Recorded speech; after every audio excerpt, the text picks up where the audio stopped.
All right, so I don't want to talk about this for too long because I've talked about this so many times before, but just understand where we are in the grand scheme of things with the XRP price. Okay? Don't want to give you guys a huge, dose of hopium as I've been doing lately with my, grand theories of the all-time chart, but just understand where we sit currently in the cycle of XRP. Welcome to the show, everyone.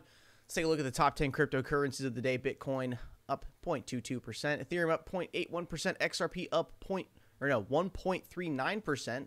I remember in yesterday's video, I did show you guys a trade I actually took on the XRP daily chart, and I shorted XRP right about here, I want to say, right about there.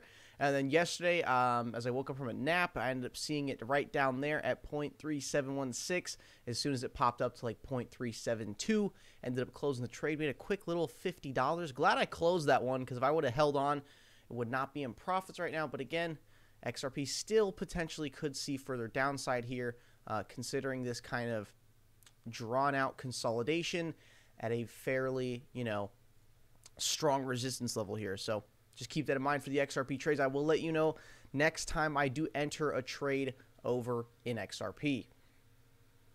All right. Check this one out here from John Deaton. Enough is enough. Gary Gensler believes he can do whatever he wants with no oversight. The SEC won't even provide public calendars of Gensler or other SEC staff. And when people like me state that the SEC has become an innovation-killing cesspool of corruption, we're the bad guys. So this comes from Miranda Devine here, journalist for Fox News. Bombshell exclusive from Thomas Catenacci. Fox News Business. Biden's SEC chairman Gary Gensler deleted key details of meetings with George Soros, Hillary Clinton, and Nancy Pelosi from the public version of his calendar. Did they discuss FTX and SBF? John Deaton ties this back into requesting the calendar of Hinman, and he says, I got this email from the SEC. This is because I have asked for Hinman's public calendar. They sent me calendar entries that said there was a meeting with his office on June 14th, 2018 with Ripple. I pointed out that this couldn't be Hinman's calendar because he was in San Francisco that day. This has been going on for 9 months. I said the man gave a speech in San Francisco on June 14, 2018, and the calendar you provided doesn't list that speech. So quite literally, SEC lying to attorney John Deaton, representing 70,000 plus XRP holders in the Ripple versus SEC case. Yet his trip was paid for by the government, and the speech he gave is on the SEC website today. Isn't that funny how Hinman's trip was paid for by the government, but then the SEC tries to say that it was just his personal opinion? Or a weird twilight zone in between personal opinion and agency guidance, playing both sides of the coin in the Ripple versus SEC case whenever it is convenient for them. Only when I sent them a draft complaint I was filing did they send an email, we're still working on it. It should not be this difficult to review the calendar of public servants, unless, of course, they're not working for the public, but on behalf of a select few and playing favorites. Next one today, guys. Come from Mr. Intuitive Truthers only. Ripple and XRP went from scam and con to it's crucial for the entire industry that they go the distance, which is why Coinbase surprisingly ended up supporting Ripple and XRP in the SEC lawsuit with their amicus brief. Another thing, guys, speaking of Coinbase, Coinbase did somewhat confirm that they are going to be distributing the FLR airdrop. Literally just saw like some YouTube thumbnails today on the Ripple XRP search terms on YouTube. Looking like Coinbase is actually somewhat confirming FLR airdrop on their exchange. And guys, it's currently December 12th, 2022. I think we are just weeks away from the FLR token actually hitting our wallets. If it gets delayed another time, I literally don't know what I'm going to do. The Flare airdrop has been, teased along and dragged along the XRP community for so long. Now the Flare team is like, headquarters in Dubai, I believe, and I just, last time they said, look, January 9th, 2022, FLR token is going to hit our wallets, but they cannot delay it again. If they delay it again, they will lose all credibility in the XRP space. I mean, I believe they've, kind of already lost some credibility in the space just from delaying it so many times, but then their backup for credibility is just kind of been, hey, we're delaying it because we need to. We didn't think it'd be so big. We need to make sure all the exchanges are on board. We have a smooth launch. Understandable. But if FLR, if they delay it again, this upcoming January 9th, I just like literally, I will not believe in the project anymore. But just do stay tuned for that, because this is like a, you know, kind of a stimulus check for XRP holders that should be hitting very, very soon.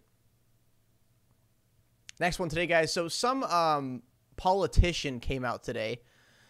January Walker, a moderate U.S. politician representing the United Utah Party, has weighed in on recent rumors surrounding the Ripple case, arguing that a potential settlement will be a loss for the whole world and the entire Web3 ecosystem. The former congressional candidate argues that the world tends to follow the actions of the U.S. That is true. But again, there's no other country right now accusing XRP of being a security. It's only the United States. So the theory goes that, okay, well, if the United States considers XRP like fully legally a security, then what will the other countries do? Okay. This is why an unfavorable outcome in the case between Ripple and the SEC could have tremendous implications for the global crypto industry. The businesswoman and cybersecurity professional urged the industry to remain united in the wake of regulatory uncertainty. Quote, instead of battling against each other, claiming one group is better than another, we need to work together for the right legislation, which is true. But, you know, when you got the SEC playing favorites with Ethereum, you know, ETHgate, they're paying for speeches. They gave him in like $15 million in retirement benefits and things like that. I understand. I've heard this from Brad Garlinghouse as well. Oh, instead of taking shots at each other, let's just unite as one group. That's easy to say, but very, very hard to accomplish because of ETHgate. Because it's just simply, there was corruption there. There was people getting bribes. There was people stuffing pockets. There was an agenda at play. So I hear this from so many people, you know, not saying it's like only Brad Garlinghouse, but, you know, Brad Garlinghouse, Charles Hoskinson, any other, you know, major influencer in the cryptocurrency space, they always go for this, oh, let's just not battle against each other and just be united as one. Well, it's like, you know what, honestly, 99% of you guys are going to be gone the next 5 years, because in cryptocurrency, there is so much garbage and trash spread around the space everywhere, just taking advantage of hype. And I mean, really, you can come out with any coin as long as it has a good enough joke behind it and get at least $1 million in liquidity, you know. So I understand this whole, you know, oh, hey, let's unite together. But at the same time, ETHgate needs to become settled. It needs to be like a set in stone thing, because it's bullshit, man. It's bullshit. They're playing favorites. You know, the Ethereum people just constantly attacking XRP. I'm not even talking Ethereum supporters. I'm talking Ethereum, like or not executives, but you know what I mean? Like high up in the Ethereum world, in a sense, right? CEO Brad Garlinghouse and other Ripple executives have routinely bemoaned the alleged lack of regulatory clarity. Garlinghouse has repeatedly stressed that the U.S. SEC is the only regulatory watchdog in the world, arguing that XRP token is a security. And what's funny is, from the SEC regulation by enforcement against Ripple, they actually had some backlash from one of their sister agencies, the CFTC. Okay, CFTC, SEC, kind of essentially two boats in the same river, right? At the same time, he praised regulatory clarity and progress in countries like UK, Japan, and Singapore. All right, guys, that is pretty much it for the video today. Just wanted to give a little quick one. There's not really, you know, all that much information out there today to go over except this. Honestly, this beautiful chart really just kind of putting into perspective where we are in the cycle here. John Deaton coming after Gensler.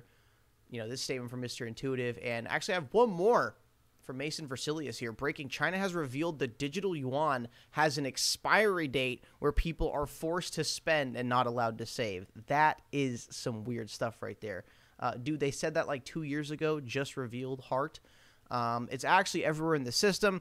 They are just starting to bring it to light and enforce it. Remember, your savings is considered as a leakage in the system, and they have ways to bring it back to the system. Tax and inflation is just basic tools. CBDC era. All right. There you guys go. That's the video for today. Do understand where we are in the XRP cycle.